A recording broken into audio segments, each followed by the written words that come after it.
Hello, knowledge seekers. In this episode of 20-Minute Books, we delve into Vagina by Lynn Enright.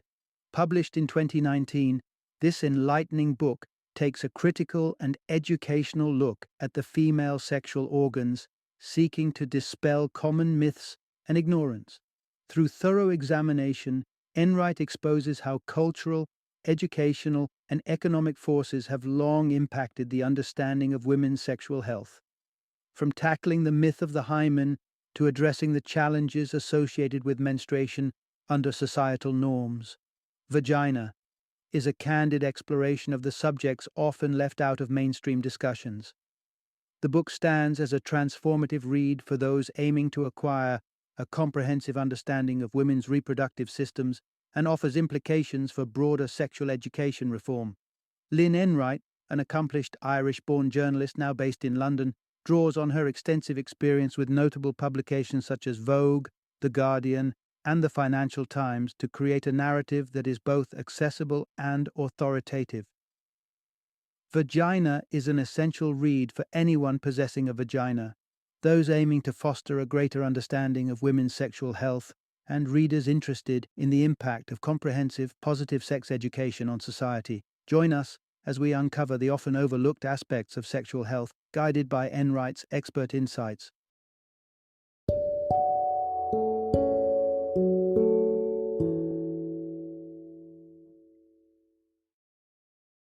Vagina, a re-education.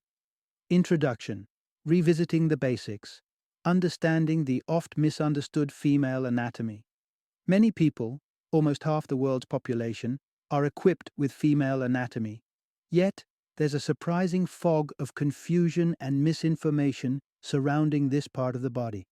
From the misuse of terminology to myths cloaked under the guise of scientific fact, the understanding of female genitalia remains clouded. It's time to clear the air and revisit what many think they know about the female reproductive system. In our current society, even the word vagina is often misused, commonly substituted for the term vulva, which refers to the external part of the female genital organs. This mislabeling underscores a broader societal issue. Aspects of female anatomy are often hidden behind incorrect terms and skewed knowledge. Recognizing this, author Lynn Enright seeks to peel back layers of patriarchal misconceptions, combining factual exploration with personal narratives related to various stages of life, including menstruation and menopause. Through her vivid recounting and examination, think of the hymen often shrouded in myth or the elevation of the vaginal orgasm in heterosexual circles. Enright demonstrates how societal norms have distorted and sometimes diminished the complexity and diversity of female sexual health and anatomy. Moreover, it's important to understand that the scope of medical research has predominantly been focused through a male-centric lens. This angle leaves a gap filled with stereotypes rather than understanding, which Enright aims to correct.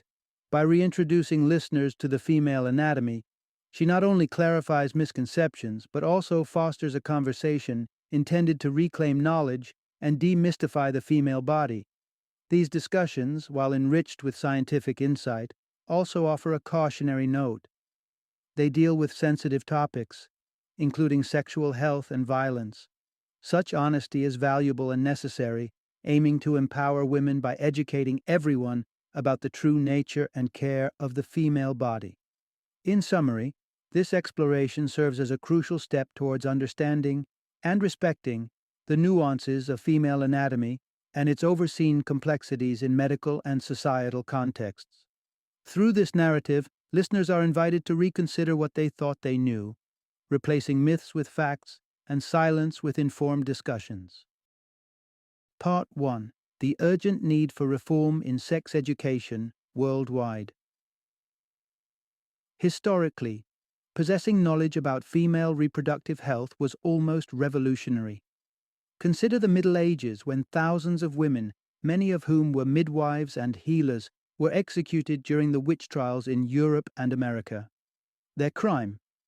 Empowering women with knowledge about contraception, abortion, and sexual health, a direct challenge to the patriarchal structures of the time. Fast forward to today, and the scenario hasn't improved as much as one might hope. The inclusion of women in the medical field has grown, yet there persists a stark deficit in research and education concerning female sexual health. Misinformation is rampant, and even a basic online search can yield as many falsehoods and myths as facts. Illustrating this gap in knowledge, a 2016 study involving 1,000 British women revealed alarming statistics. 40% of participants couldn't correctly identify the vagina, and a staggering 60% were unfamiliar with what a vulva is. This lack of basic anatomical knowledge is more than just an embarrassing statistic. It has real-world implications for recognizing abnormal changes or signs of health issues. Globally, sex education is critically flawed, often emphasizing contraception solely through the lens of preventing the outcomes of male sexual pleasure. Lucy Emerson, director of the UK's Sex Education Forum, criticizes the prevalent period, pills, and pregnancy framework, which narrowly covers contraception and the biological basics without fostering a healthy understanding of female pleasure or comprehensive sexual health. In English schools, the situation is particularly dire, with Emerson estimating only about 1 in 15 schools approach sex education in a progressive, sex-positive manner. This is often the result of individual efforts rather than systemic policy. The United States presents an even grimmer picture, with only 13 out of 50 states mandating that sex education be medically accurate. What would ideal sex education look like? For starters, it would include nuanced discussions about consent, gender roles, LGBTQ+ relationships, fertility, and the understanding of pleasure for all genders. Such a curriculum does exist. In the Netherlands, Dutch sex education begins at the tender age of 4, with age-appropriate discussions about relationships, anatomy, and personal safety. As students grow, the curriculum expands to include topics on pleasure, equality, and reproductive health. This comprehensive and inclusive approach has yielded impressive outcomes. Dutch teenagers generally start having sexual relations later compared to their peers in other nations, and the country boasts significantly lower rates of teenage pregnancies, 8 times lower than the US and 5 times lower than the UK. Moreover, studies comparing the early sexual experiences of Dutch and American women found that Dutch women are more likely to feel respected and loved in their initial sexual encounters. The contrast starkly highlights the need for a global shift towards more inclusive, accurate, and affirming sex education. As the Dutch model shows, when children and teenagers are equipped with factual and holistic sex education, the benefits extend beyond the classroom, fostering healthier, more respectful relationships and improving overall societal sexual health. Part 2.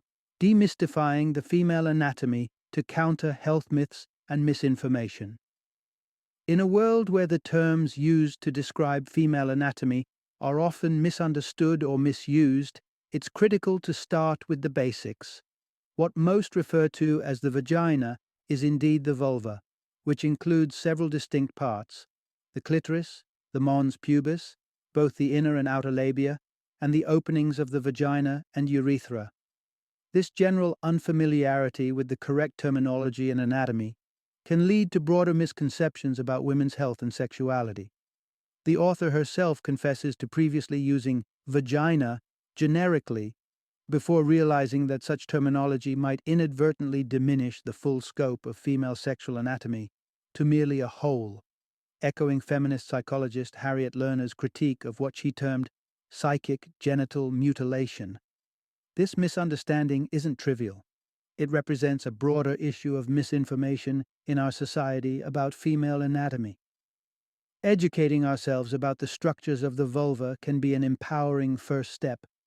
For instance, the mons pubis, the rounded mound of fatty tissue covering the pubic bone, grows hair, as do the outer labia.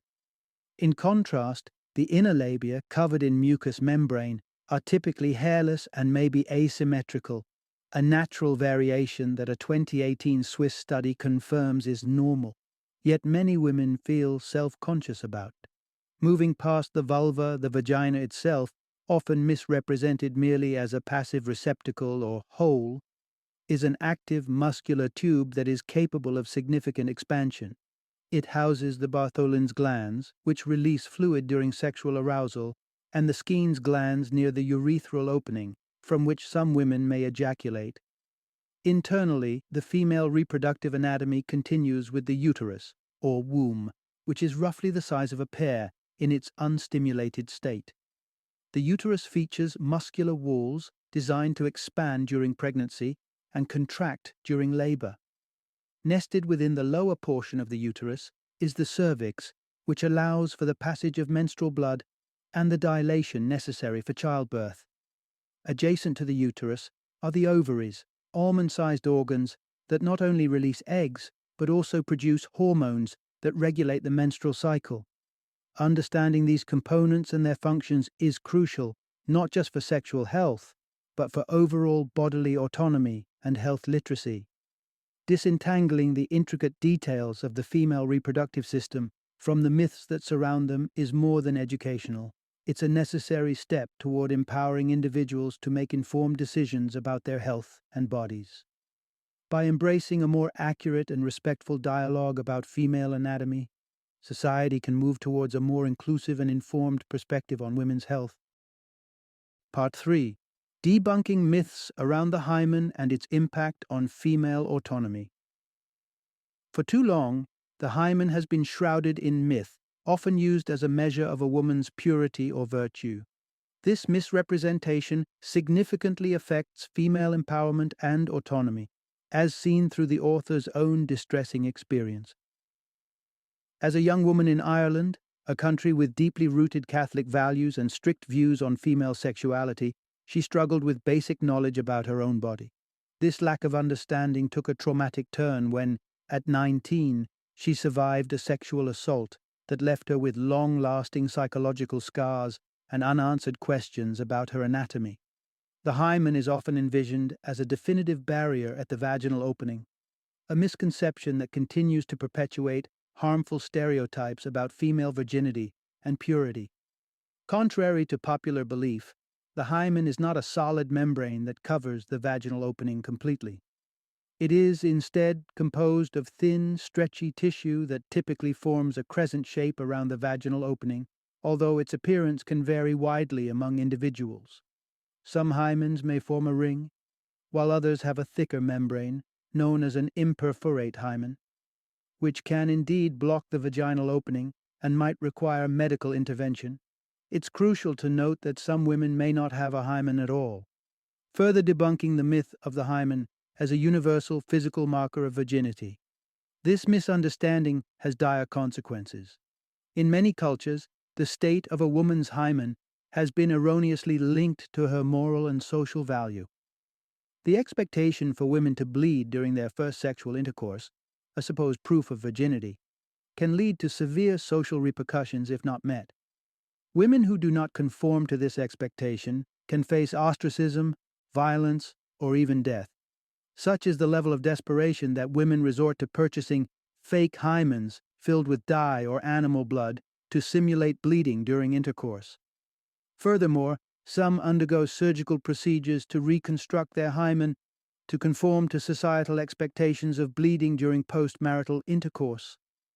This misuse of the hymen as a tool to assert control over women's bodies and sexuality underscores a broader societal need to correct misinformation around female anatomy. Understanding the true nature and variation of the hymen is a vital step in dismantling the myths that have long governed aspects of female life and hindered women's autonomy and empowerment. By confronting and correcting these myths, we can start to reclaim the narrative around female bodies and their sexual rights, fostering a more informed and respectful dialogue about women's health and sexuality. Part 4. Unveiling the Clitoris, a journey from neglect to understanding in a pleasure-discouraging society. Throughout history, the significance of the clitoris, a key source of female sexual pleasure, has been overshadowed by societal indifference and ignorance. In many educational settings, this critical organ is often overlooked, and scientific study on the clitoris has been dismissively scant, reflecting a broader societal trend that trivializes women's sexual pleasure.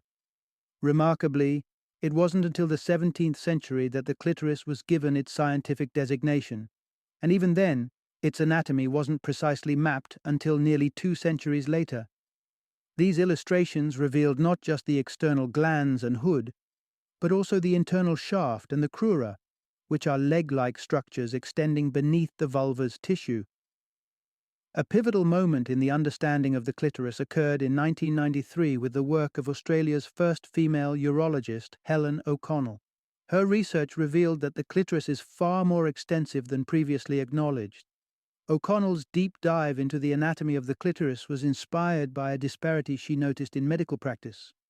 While surgeries involving male patients carefully considered the preservation of sexual function, similar considerations were often neglected in surgeries involving female patients. Through dissecting cadavers and employing detailed photography, O'Connell documented that the clitoris could range from 5 to 12 centimeters in size and swell considerably when engorged. Her studies also illuminated how the clitoris interacts with the front walls of the vagina, a dynamic that can lead to pleasurable sensations during penetrative sex. Yet, despite these significant findings, this comprehensive understanding of the clitoris has still not fully permeated mainstream medical education or public knowledge. This systemic oversight can be attributed to deep-seated gender inequalities that manifest in various grim forms, including female genital mutilation, FGM. FGM involves the cutting or removal of external female genitalia and is prevalent in several regions around the world. This brutal practice, performed on approximately 200 million girls and women globally, is rooted in controlling female sexuality and pleasure. The tragic death of Dika Dahir Noor in Somalia in 2018, following a botched FGM procedure, highlighted the dangers of this practice and led to unprecedented legal action in a country where the vast majority of women have undergone FGM. The growing resistance to FGM and the advancing understanding of the clitoris are encouraging signs of a shift towards acknowledging and valuing female sexual health and pleasure. As this knowledge continues to spread, it offers hope for a future where female anatomy is neither shrouded in mystery nor subjected to harmful practices, but is understood, respected, and celebrated. Part 5. Shedding Light on the Female Orgasm. Breaking Myths and Embracing Diversity. Throughout her life, the author struggled with the concept of orgasm, a journey fraught with shame and misunderstanding. From the early days when orgasms were a taboo topic she dared not discuss, to her trials with self-exploration marred by negative peer comments, to her frustration over achieving only what she thought was the wrong type of orgasm, her experiences reflect a broader societal issue. The narrative around female orgasms has long been cloaked in mystery and shaped by cultural stigmas that limit understanding and open conversation. The prevailing myths around the female orgasm, rooted in heterosexual norms, suggest that true sexual fulfillment comes only from penetrative sex, which unfortunately is not aligned with the physiological realities of many women. Between 50 and 75% of women do not achieve orgasm through penetration alone, yet the emphasis remains on this method due to long-standing misconceptions. These misconceptions trace back to psychoanalyst Sigmund Freud, who in the early 20th century pathologized the clitoral orgasm as immature and lauded the vaginal orgasm as the hallmark of sexual maturity and mental health. This perspective has perpetuated a patriarchal view in sexual relationships, prioritizing male pleasure and marginalizing the diverse experiences of female pleasure. Scientific research has since debunked these dated views, revealing a spectrum of ways women can experience orgasm, whether through stimulation of the clitoris beyond just the glans or via other forms of sexual engagement. Yet, despite this knowledge, The legacy of Freud's theories contributes to a significant orgasm gap. Recent studies highlight this disparity. While 95% of heterosexual men regularly achieve orgasm in sexual encounters, only 65% of heterosexual women report the same, and the figures drop even more dramatically in casual relationships. This gap suggests not just biological differences, but also a cultural discrepancy in how women's sexual satisfaction is perceived and prioritized. It points to a need for more open and informed discussions about female pleasure, emphasizing that women's orgasms should not be seen through the lens of male-centric views of sex, but should be understood in their own right. By bringing discussions about the female orgasm into the open and debunking the myths that surround it, we can begin to address and diminish the orgasm gap. This requires a cultural shift towards valuing female pleasure equally and educating all genders about the diverse ways in which women can experience and enhance their sexual satisfaction. Ultimately, embracing this complexity not only enriches individual relationships, but also advances gender equality in the broader context of social and sexual interaction. Part 6. Addressing the cultural stigma around female reproductive health. In a pivotal move in 2017, the UK's National Institute for Health and Care Excellence, also known as NICE, made a crucial declaration requiring medical professionals to attentively listen to women presenting symptoms of endometriosis. This condition, marked by the growth of tissue akin to the uterine lining outside the uterus, subjects many to excruciating pain, bleeding, and extensive health complications, potentially leading to infertility if left unchecked. Despite its severity, the diagnosis of endometriosis often encounters alarming delays, averaging 7 to 8 years, underlining a systemic negligence in addressing women's reproductive health. Such oversight is not just a modern issue. Historical accounts from figures like writer Hilary Mantel, who struggled in the 1970s and 80s to receive treatment for endometriosis, reveal a disturbing trend. Textbooks at the time pigeonholed sufferers as predominantly anxious, affluent, well-educated women, influencing both the perception and treatment of less privileged patients. This bias underscores a broader cultural pattern where women's pain is often dismissed as exaggeration, leading to inadequate medical responses. The disparity in healthcare extends beyond diagnosis. Studies from the US and Europe highlight that women frequently experience longer waits in emergency rooms compared to men and are more likely to be prescribed sedatives instead of proper pain management treatments. This disparity suggests a deeply ingrained skepticism toward female-reported pain, lacking any scientific basis to justify such unequal treatment. Aside from physical health issues, societal pressures about appearance also significantly impact women's emotional well-being. Cultural norms influenced heavily by pornography promote an unrealistic standard of beauty regarding the female body, particularly the vulva. Current trends in the West heavily favor a hairless genital appearance, leading half of all UK women under 35 to regularly undergo extensive pubic hair removal. This preference, though seemingly trivial, can reflect deeper societal issues regarding body image and self-esteem. More concerning, however, is the rise in surgeries such as labiaplasty, where the inner labia are surgically altered. This procedure, growing rapidly in popularity, stems from misconceptions and aesthetic pressures surrounding the normal appearance of vulvas. Such surgeries further highlight the drastic measures some women feel compelled to take to conform to an idealized image, often derived from a lack of exposure to the natural diversity of female bodies outside of sexualized contexts. The path forward involves breaking the taboos surrounding female genitalia and reproductive health. By promoting open discussions, comprehensive education, and advocating for unbiased medical treatment, society can move towards a more informed, respectful, and equitable treatment of women's health issues.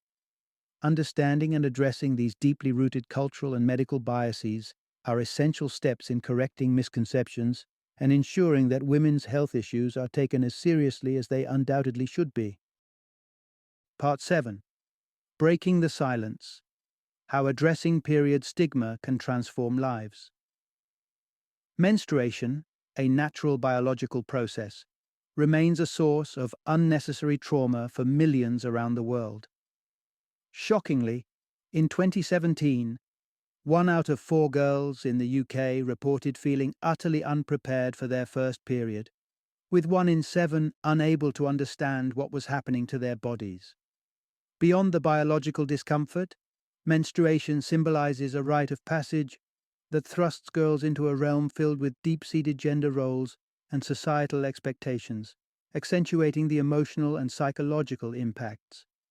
Menstruation involves the shedding of the endometrium, the lining of the womb, when no fertilized egg is present. Biologically, this process can be painful and messy, involving cramps as the uterus contracts to expel its lining, often leading to a temporary loss of oxygen to the tissues and subsequent pain. Additionally, most women experience premenstrual syndrome, PMS, which can cause bloating, mood swings, and depression. An even smaller percentage suffer from premenstrual dysphoric disorder, PMDD, which has more severe symptoms including intense anxiety and lethargy. The silence and shame cultivated around menstruation exacerbate these difficulties. In some cultures, menstruating women are deemed impure or toxic, leading to dangerous practices such as the banishment of women to huts during their period, an appalling custom still observed in parts of Nepal. This not only puts women in physical danger, evident in reported deaths from asphyxiation and snake bites, but also alienates them socially and emotionally. Period poverty further complicates the issue, merging economic struggle with menstrual hygiene. This issue is global. In 2017, reports from Leeds indicated girls missed school because they couldn't afford basic sanitary products. Research in Kenya revealed some young women resort to prostitution just to buy sanitary pads. Such dire circumstances highlight a critical and widespread need for better support and resources for those who menstruate. Improvements are likely when more women and individuals who menstruate occupy positions of influence, potentially driving policies and societal changes that address these needs more directly. Being open about menstruation and actively dismantling the stigmas surrounding it are crucial steps towards empowering nearly 2 billion people worldwide who menstruate. Such efforts can significantly alleviate the biological discomfort and societal challenges menstruating individuals face, ushering in a more inclusive and empathetic global community. Part 8. Challenging the biased narrative on fertility and pregnancy. A call for equality. Navigating the complexities of fertility and pregnancy often places an undue burden on women, shaped by a conversation that seems to disproportionately scrutinize their bodies and choices. Hormonal contraception, a significant aspect of this dialogue, exemplifies the gender disparity. While women contend with side effects ranging from depression to potentially life-threatening blood clots, the development of male hormonal contraceptives has been stymied time and again due to similar side effects, ones deemed unacceptable when experienced by men. This inequality extends to discussions about fertility. Common narratives emphasize the woman's biological clock, while overlooking significant factors like male infertility, which accounts for half of all fertility issues unrelated to a woman's age.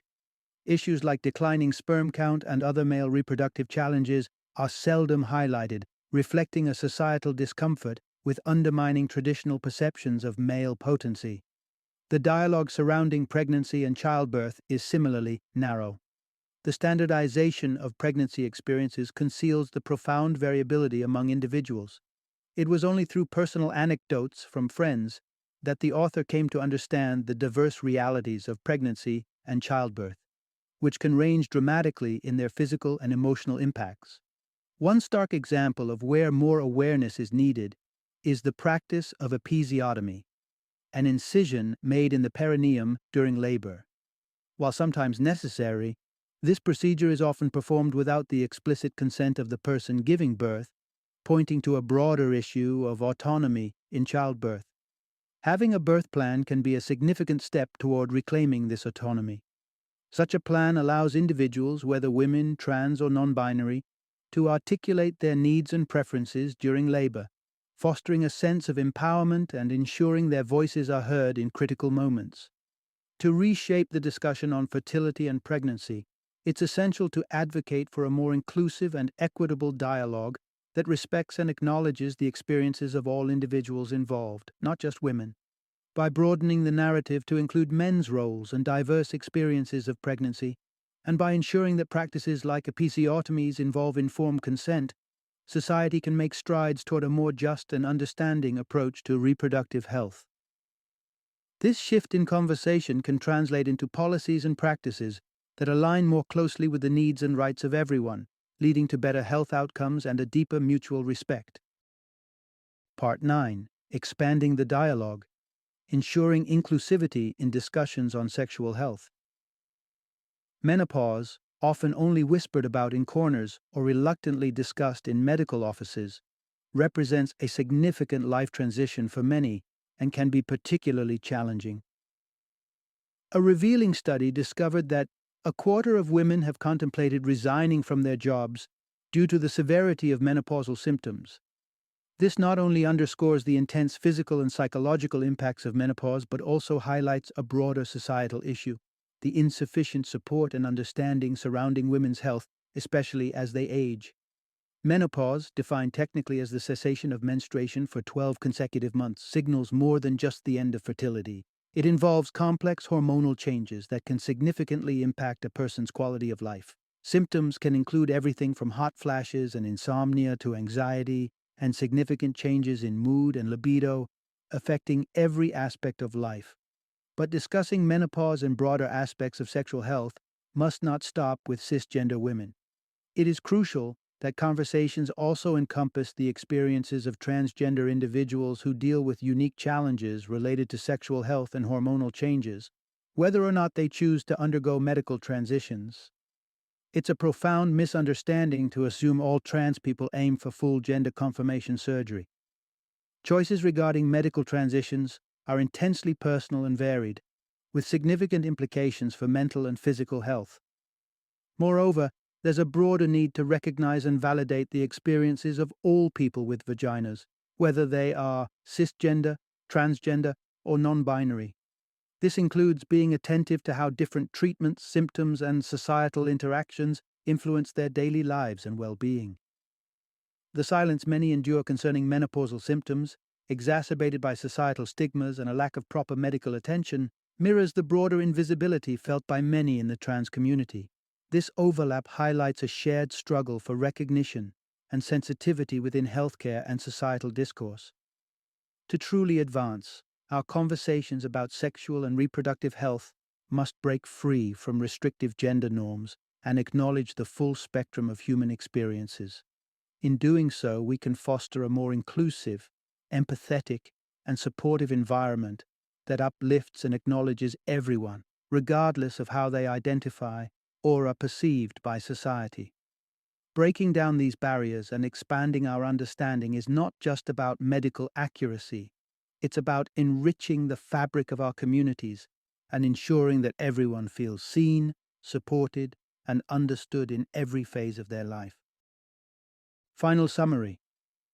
The primary insights drawn from this discourse emphasize the critical need for a robust and empathetic approach to sex education that extends beyond mere basics of contraception. A truly effective curriculum delves into the nuances of relationships, addresses the complexities of female sexual pleasure, and challenges long-standing myths that pervade societal views on female anatomy and reproductive health. Contrary to pervasive myths, the hymen is not a definitive seal, but consists of delicate mucosal folds, and the scope of the clitoris extends far beyond what historical anatomical studies have suggested. Understanding these aspects demystifies much of the female sexual anatomy that has long been misunderstood or misrepresented. Moreover, openly sharing personal experiences regarding menstruation, orgasm, fertility, and menopause is vital. Such discussions not only educate, but also foster a supportive community that can collectively confront and dismantle the stigmas and taboos that often lead to isolation and misunderstanding. Ultimately, The journey towards enhanced sexual health education is ongoing. It demands continuous learning, unlearning, and relearning, a process that empowers individuals to not only gain a fuller understanding of their bodies, but also advocate for a more informed and inclusive society.